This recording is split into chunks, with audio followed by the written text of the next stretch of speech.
నీ గుండెల్లో ఆశించావు కదా. ఇప్పుడు నేను కూడా సేవలోకి రాకముందు తెగ అడిగేవాడిని, మోకాళ్ళు వేసి, దేవా నన్ను ఆశీర్వదించు, ఇతరులకు కూడా నన్ను ఆశీర్వాద కారణంగా చేయని. ఎందుకంటే ప్రసంగాలు విని ఇలాంటి ప్రార్థన చేసేవాడిని మోకాళ్ళు వేసి. దేవునికి స్తోత్రం. నేనొక్కడిని నా కోసం బతికితే ఆ బతికి అర్థమే ఉంది ప్రభువా. వేల మందికి దీవెనకరంగా బతకాలి ప్రభువా. కనీసం 10 మందికి ప్రయోజనకరంగా బతకపోతే ఆ బ్రతుకి అర్థం ఏంటి, పరమార్థం ఏంటి? కనీసం 10 మందికి ప్రయోజనకరం కాని బ్రతుకు బ్రతికేనా?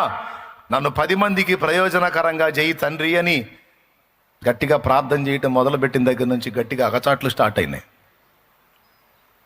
What is this? వంకాయ పులుసు అనలే, దేవునికి స్తోత్రం.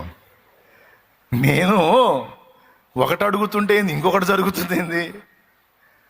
ఏ స్థితికి వెళ్ళిపోయానంటే, నన్ను ఆశీర్వదించు, 10 మందికి ప్రయోజనకరంగా నన్ను మార్చు, నన్ను ఆశీర్వదించు, నన్ను దీవించని అడిగే కొద్దీ నలుగుడు ఎక్కువైంది, విరుగుడు ఎక్కువైంది.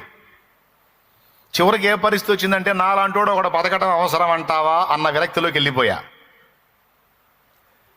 ఇన్నిసార్లు ఆశీర్వదించమని అడిగిన నేనే మళ్ళీ ఆయన ముందుకెళ్ళి, నాలాంటోడు బతకడం అవసరం అంటావా ప్రభువా? నా అంతటి నేను చేస్తే నరకానికి పోతా, నన్ను నువ్వు తీసుకోవచ్చుగా. ఈ ఇబ్బందికరమైన కొలిమిలో నేను ఎంతకాలం మనుగడ సాగించగలను? నా వల్ల కాదు, నన్ను తీసుకోవచ్చుగా అని ఎట్లా ప్రశ్న వేసా. అంతకుముందు నేను చేసిన ప్రార్థనలు ఏంది? నన్ను దీవించు, 10 మందికి ప్రయోజనకరంగా చెయ్యని. ఆ ప్రార్థనలు చేయటం మొదలుపెట్టిన తర్వాత ఏ స్థితి వచ్చింది నాకు? ఈ ధర్మ సందేహాలు మీకు కూడా ఉంటాయి, అందుకని చెబుతున్నాను నేను. నాకు అదే డౌట్ అన్నయ్య, నేను అలా ప్రార్థన చేసిన కాడి నుంచి ఎందు అన్ని విధాలు విరిగిపోయాను అన్నయ్య, అగసాట్లు ఎక్కువైపోయినాయి అన్నయ్య. అదే కారణం చెప్తున్నా. దేవుణ్ణి నేను అడిగి వినపడలేదా? ఏంది ఇలాగ అప్పచెప్పాడేంది? నన్ను శ్రమ కొలిమికి, ఇబ్బంది కొలిమికి అప్పచెప్పాడేంది? లేమికి, దరిద్రతకు అప్పచెప్పాడేంది? వేదనకు అప్పచెప్పాడేంది? నిందకు అప్పచెప్పాడేంది? అవమానానికి అప్పచెప్పాడేంది? బాధకు అప్పచెప్పాడేంది? శోధనకు అప్పచెప్పాడేంది? కన్నీళ్ళకు అప్పచెప్పాడేంది అనుకున్నా. మొత్తుకుంటున్నా కుయ్యో అని. ఆయన ఏం మాట్లాడట్లా. మౌనంగా డిఫరెంట్ టైపుల్లో ఆయన పని ఆయన చేసుకుంటూ వెళ్తున్నాడు. స్తోత్రం. అలా ఎందుకు చేశాడో, ఆనాడు అలా ఎందుకు స్పందించాడో, అలా ఎందుకు ప్రవర్తించాడో ఈనాడు అర్థమవుతుంది, ఆనాడు అర్థం కాల. నిన్ను ఎర్రగొట్టమన్నానా, ఆశీర్వాదకరంగా మార్చమన్నానా? ఏం చేస్తున్నావు ఆయన? 10 మందికి దీవెనకరంగా మార్చమన్నాను కానీ నన్ను పట్టుకొని ఎర్రగొట్టమన్నానా?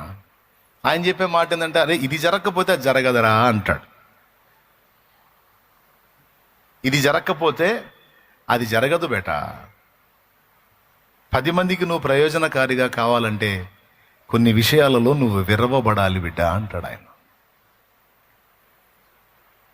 అర్థమయ్యేటట్టు చేశాడు. తర్వాత ఇప్పుడు మీ మనసుకు మీకేమనిపిస్తుందంటే, శాలేమన్న లైఫ్ ధన్యం కదా అనిపిస్తుంది. అబ్బా ఏం జీవితం! ఈ జీవితం నీవు సంతోషించేటట్టు, నీవు మెచ్చేటట్టు తయారు కావడానికి బోల్డన్ని కోటింగులు తింది. ఇప్పుడు కూడా తింటానే ఉంది, ఇప్పుడు కూడా కోటింగ్ పడతానే ఉంది. ఈ కోటింగ్ ఎందుకంటే ఇంకా అత్యధికమైనటువంటి ఆశీర్వాదంలోకి తీసుకెళ్ళడానికి.